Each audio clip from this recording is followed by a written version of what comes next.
ప్రియమణి గారు, ఇది యాక్చువల్గా Bhamakalapam 1 biggest blockbuster. So why can't it be theatrical అని మీకు ఎప్పుడన్నా అనిపించిందా? థియేటర్కి ఎందుకు వెళ్ళకూడదు, లేదా దీని తర్వాత తీసేవేమన్నా కూడా థియేటర్కి వెళ్ళే ఛాన్స్ ఉందా? యాక్చువల్లీ అనుకున్నామండి స్టార్టింగ్లో థియేటర్కే అంటే ప్రోడక్ట్ చూసినప్పుడు వారు కథ విన్నప్పుడు కూడా థియేటర్కి తీసుకెళ్దామని ఆనెస్ట్లీ ఆ థాట్ ఉండే. We wanted to take it to the theatres. కానీ ఒకటి ఏంటంటే ఛాలెంజ్ వన్, మా OTT release date we can't tamper with it అండి. We have to come in Feb, we have to come in Feb. So everything has to work backwards to it, and in all those movies that were coming in theaters, we thought it is better we come to OTT and we become the biggest film on OTT. So that was the thought. Saranya గారు, Oh yeah, first one also was released on OTT కాబట్టి. యాక్చువల్గా శిల్పగా భయపడుతూ support చేశారు 1లో. ఇందులో కొంచెం ఎక్కువగా వెళ్ళి already first సీజన్లో అది చూసేసి ఉన్నాం కాబట్టి ధైర్యం వచ్చి ఇంకా ఎక్కువ సపోర్ట్ ఏమన్నా జరగడం మీ సైడ్ నుంచి ఏమన్నా ఇంకా ఎక్కువగా? అంటే ఒక సామెత ఉంది, మీకు తెలుసో తెలీదు, 6 నెలలు కలిసి ఉంటే వాళ్ళు వీళ్ళు అవుతారు, వీళ్ళు వాళ్ళు అవుతారని. So simple. మేబీ అనుపమ శిల్పాన్ని ఎఫెక్ట్ చేసి ఉండొచ్చు. వాసు గారు, ఒక అంటే ఆహా కంటెంటెడ్గా ఈ క్వశ్చన్ మీకు, అంటే ఒక రీజనల్ ఓటీటీ యాప్ ఏదైనా ఉందంటే అది పక్క ఆహా అని అందరూ మాట్లాడుతాం. అందుకని అందులో కంటెంట్ అథెంటిసిటీ ఉంటుంది, చాలా గ్రౌండ్ లెవెల్ ఉంటుంది. Whether compared with other OTTs వాళ్ళు ఎక్కడి నుంచో హ్యాండిల్ చేస్తారు. క్రియేటర్స్ అక్కడికి వెళ్ళినప్పుడు వాళ్ళు కార్పొరేట్ స్టైల్లో ఆలోచిస్తారు, కానీ ఒక కంటెంట్ స్టైల్లో దీన్ని ఏ విధంగా ముందుకు తీసుకెళ్లాలని ఆలోచించాలని చాలామంది డైరెక్టర్స్ అంటూ ఉంటారు. వాట్ అబౌట్ ద ఆహా ప్రాసెస్? ఒక కంటెంట్ మీ దగ్గరికి వచ్చినప్పుడు ఎలాంటి టీం వాళ్ళతో డిస్కస్ చేస్తూ ఉంటుంది, ఏ విధంగా ముందుకు తీసుకెళ్తుంది?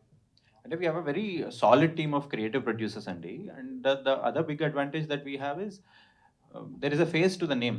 We are all here. Jubilees lo memandaram kanipistam, and if there is a talent that has a good script or story, they can come and approach us. I think that is the biggest advantage that we have. And the number of debutants that we have also introduced to the industry is also very high.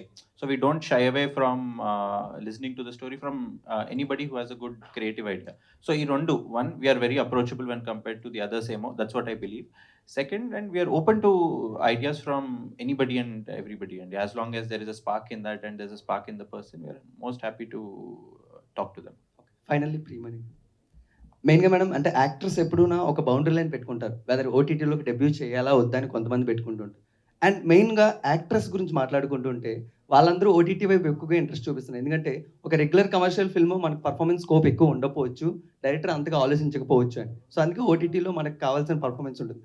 What is your call? అంటే ఈ statement మీద మీరు ఎంతవరకు accept చేస్తారు? I completely agree అండి, because I think OTT as a platform మీరు చూస్తే, I think in the last, ఇప్పుడు వీఆర్ ఇన్ 24, కోవిడ్ వచ్చిన టైం నుంచి I think OTT as a digital platform, any platform for that matter, because దీనికి ముందు I'm sure Covid ముందు nobody knew about platforms like AHA or Netflix or Amazon.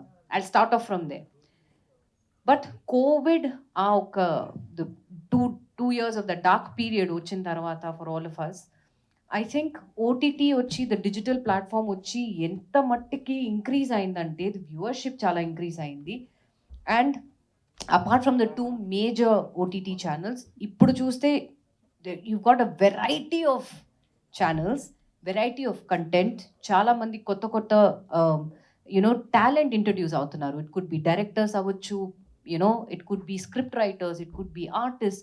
And basically ఆర్టిస్ట్ని చూస్తే maybe మూవీలో ఉన్నప్పుడు the variety of roles that they couldn't play, I think OTT as a platform has given them that opportunity. So I think it's a good thing, not at all. I mean, kudos to everybody వాళ్ళు చేస్తున్నారంటే. And ఒక్కొక్క talent మీరు చూస్తే you got talent everywhere, and అందరికీ equal chances వస్తున్నాయి ఇక్కడ. అది not only in Telugu, it could be another regional language, it could be a national show where they create a mark. So it's a plus point అండి.